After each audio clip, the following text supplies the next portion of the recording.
Hello बच्चों, कैसे हो आप सब। आशा करते हैं कि आप सब काफ़ी अच्छे होंगे।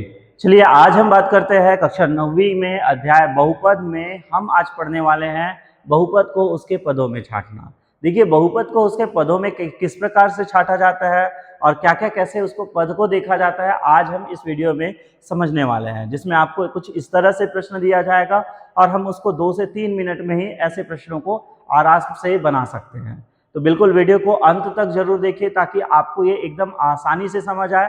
और यदि आपने इससे पहले हमारा बहुपद का पार्ट 1, पार्ट 2 और पार्ट 3 वीडियो नहीं देखा है तो आप वो वीडियो भी जरूर देखिए ताकि आपको बहुपद समझने में बिल्कुल सरलता मिले। तो चलिए आज हम बात करेंगे बहुपद में पद को छांटना। तो ये बहुपद में पद क्या होता है, पहले हम उसके बारे में बात करते हैं।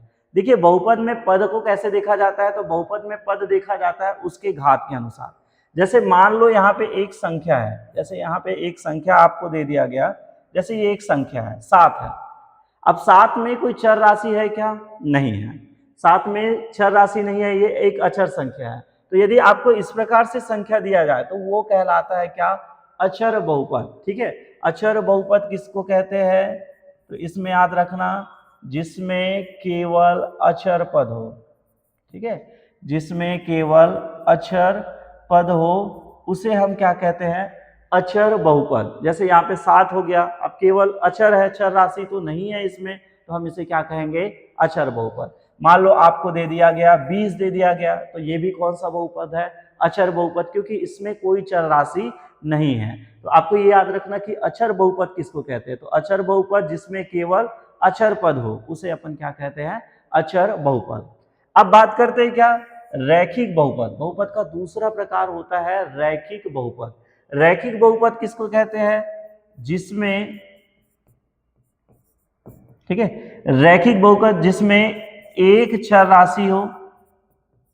ठीक है, जिसमें एक चर राशि हो, है ना, और बहुपद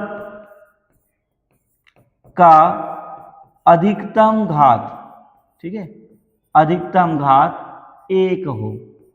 ठीक है, जिसमें एक चर राशि हो और बहुपद की अधिकतम घात क्या हो? 1 हो, हम उसे क्या कहते हैं? रैखिक बहुपद। ठीक है, अब वैसे इसमें 2 चर राशि भी होता है, लेकिन वो आपको अभी नहीं पढ़ना है। अभी 9वीं में आपको एक चर राशि बहुपद पढ़ना है। तो यहाँ पे ध्यान देना, जिसमें एक चर राशि हो और बहुपद की अधिकतम घात 1 हो, या ये भी बोल सकते हो कि बहुपद की अधिकतम घात 1 हो, उसे अपन क्या कहते हैं? रैखिक बहुपद। जैसे यहाँ पे देखो x+3, ठीक है, इसका जैसे मैं उदाहरण देता हूं, देखो x+3 एक ही चर है और चर की अधिकतम घात कितनी है? 1 ही है, तो इसे हम क्या कहेंगे?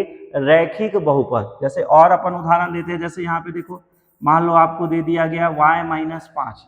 अब देखिए एक चर राशि है और चर राशि के अधिकतम घात कितनी है? 1, तो इसको अपन क्या कहेंगे? रैखिक बहुपद। जैसे आपको दे दिया गया t-10, तो ये भी आपका क्या है? रैखिक बहुपद। तो रैखिक बहुपद जिसमें बहुपद की अधिकतम घात कितनी होती है? 1 होती है, और जिसमें एक चर राशि होता है उसे अपन क्या कहते हैं? रैखिक बहुपद। तो ये इस प्रकार से इसको हम बोलेंगे रैखिक बहुपद। तो बहुपद का पहला प्रकार होता है अचर बहुपद। अचर बहुपद किसको कहते हैं? जिसमें केवल अचर पद होता है, चर पद नहीं होता, उसे हम क्या कहते हैं? अचर बहुपद। रैखिक बहुपद में क्या होता है? जिसमें चर राशि होता है और उसका बहुपद की जो अधिकतम घात होती है वो कितनी होती है? 1 होती है, तो उसे हम क्या कहते हैं? रैखिक बहुपद। तो ये आप अपने कॉपी में इसको जरूर लिखिए ताकि भविष्य में जब आप इसको पढ़ोगे तो आपको वीडियो देखने की जरूरत ना हो, आप आसानी से अपने नोट्स से भी समझ सकते हैं और वीडियो के माध्यम से भी आप इसको जरूर समझ सकते हैं। तो चलिए, ये हो गया अचर बहुपद, ये हो गया रैखिक बहुपद। अब हम और बात करते हैं क्या? द्विघात बहुपद। अब द्विघात नाम में पता चल रहा है, द्वि मतलब 2, घात, जिसमें 2 घात हो उसे अपन क्या कहेंगे? द्विघात बहुपद। जिसमें चर की अधिकतम घात, ठीक है, चर की अधिकतम घात 2 हो उसे अपन क्या कहते हैं? द्विघात बहुपद। जैसे यहाँ पे देखो, ये x का वर्ग प्लस 3x प्लस 5, ठीक है, तो इसमें देखो चर राशि की अधिकतम घात कितनी हो गई? 2, तो हम इसे क्या कहेंगे? द्विघात बहुपद। ठीक है, जैसे और एक और उदाहरण ले सकते हैं ऐसा, 5 माइनस 3x का वर्ग प्लस 6। देखो चर राशि की अधिकतम घात कितनी है? 2 है, ठीक है, तो हम इसे क्या कहेंगे?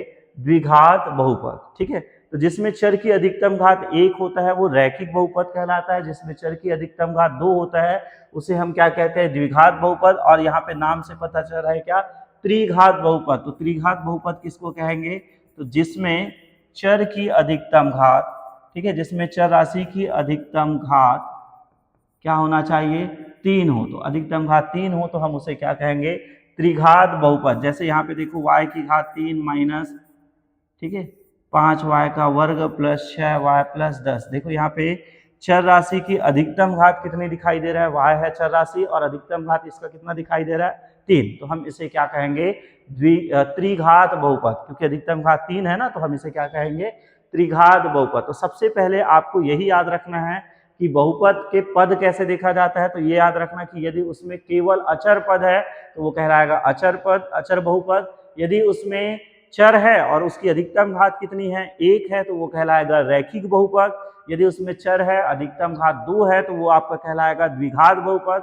यदि उसमें चर है और अधिकतम घात 3 है तो उसे अपन क्या कहेंगे, त्रिघात बहुपद। ठीक है, तो सबसे पहले आपको ये बहुपद का डेफिनेशन, बहुपद में जो द्विघात त्रिघात बहुपद है, ये आप इसको अपने कॉपी में नोट कर लीजिए ताकि आपको आसानी से ऐसे सवाल समझ आए। तो चलिए हम बात करते हैं इसके प्रश्न किस प्रकार आते हैं और हम इसको कैसे हल करते हैं। देखिए यहाँ पे वीडियो पे आपको दिखाई दे रहा है कि प्रश्न इसके किस प्रकार आया जाता है। तो इसका प्रश्न आता है, निम्न बहुपद में अचर रैखिक द्विघात और त्रिघात बहुपद को पहचानिए।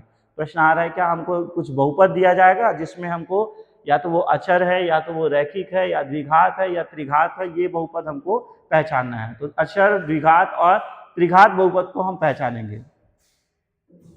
ठीक है, तो चलिए यहाँ पे देखिए प्रश्न नंबर पहला ये,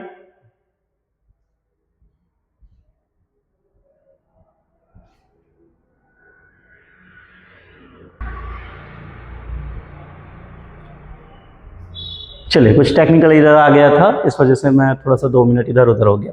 चलिए यहाँ पे देखिए प्रश्न किस प्रकार से आते हैं। इसके प्रश्न आते हैं, निम्न बहुपद में अचर रैखिक द्विघात और त्रिघात बहुपद को पहचानिए। अब हमको इस प्रश्न दिया जाएगा जिसमें हमको अचर बहुपद, रैखिक बहुपद, द्विघात बहुपद और त्रिघात बहुपद को हमको पहचानना है। तो अभी जैसे हम लोग समझ चुके हैं उस हिसाब से इसको बनाएंगे। तो देखिए यहाँ पे प्रश्न नंबर पहला देखते हैं क्या, x की घात 3 प्लस x की घात 2 प्लस x प्लस 1। अब इस बहुपद में हमको चर राशि दिखाई दे रहा है क्या, x दिखाई दे रहा है, और इसकी अधिकतम घात हमको यहाँ पे दिखाई दे रहा है क्या, 3। इसमें 2 है, इसमें 1 है, ये अचर है। तो अधिकतम घात कितना दिखाई दे रहा है, 3। तो ये अधिकतम घात 3 है, तो ये बहुपद क्या कहलाएगा, त्रिघात बहुपद।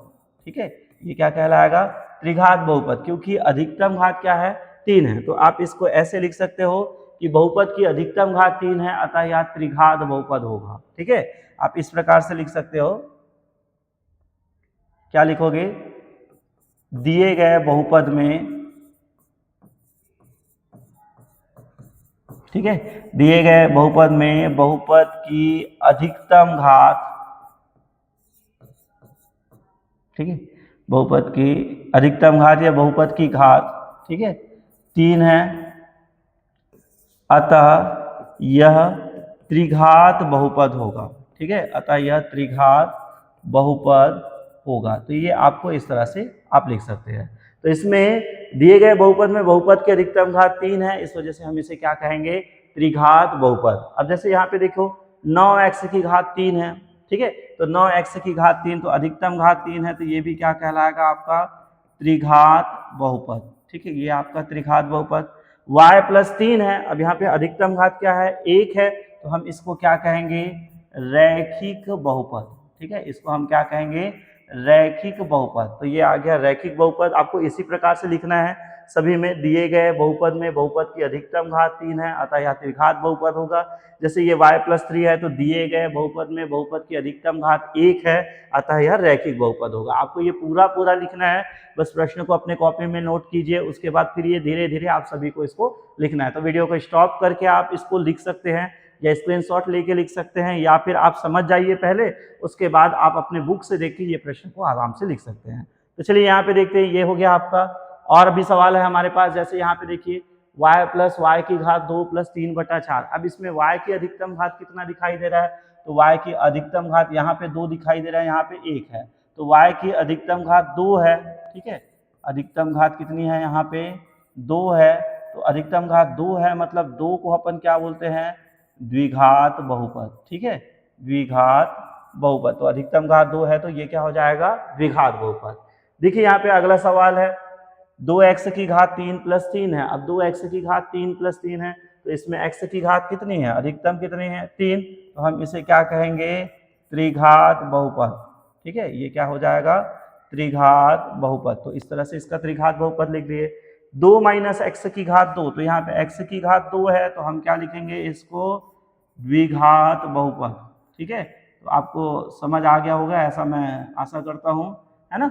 चलो ये हो जाएगा क्या, द्विघात बहुपद। अब यहाँ पे और एक सवाल है, जैसे यहाँ पे 7वां नंबर सवाल है, यहाँ पे दिया है 8। अब 8 में चर राशि नहीं दिखाई दे रहा है, इसमें चर राशि है क्या, नहीं है। तो चर राशि नहीं है तो हम इसे क्या कहेंगे, अचर बहुपद। ठीक है, ये क्या कहलाएगा, अचर बहुपद। तो आप इसमें उत्तर में लिखना कि दिए गए बहुपद में चर राशि नहीं है, केवल अचर पद है, अतः यह क्या है, अचर बहुपद है। तो इस तरह से आप 1 से 2 मिनट में बिल्कुल इसका बहुपद की घात, बहुपद का पद, द्विघात पद, रैखिक पद, त्रिघात पद आसानी से देख सकते हैं। यदि आपको ये सवाल समझ आ रहे हैं तो आप मुझे क्वेश्चन नंबर 8वां, 2x की घात 3 माइनस 3x का वर्ग प्लस 5x प्लस 6, यदि आपको समझ आ गया है बाकी सवाल, तो आप मुझे इसको कमेंट करके बताना कि ये किस प्रकार का बहुपद है, कौन सा बहुपद है, क्या ये अचर पद है, द्विघात है, त्रिघात है या रैखिक बहुपद है, ये आप मुझे कमेंट करके जरूर बताना। वीडियो सवाल आपको आसानी से समझ आया, वीडियो अच्छा लगा तो इस वीडियो को लाइक जरूर कीजिए, अपने दोस्तों के साथ शेयर कीजिए ताकि उन्हें भी इन वीडियो का फायदा मिल पाए। और चैनल को अभी तक आप सब्सक्राइब नहीं किए हैं तो चैनल को जरूर सब्सक्राइब कीजिए ताकि आप तक अगला जो लेटेस्ट वीडियो है वो आप तक पहुंचते रहे। मिलते हैं अगले वीडियो में।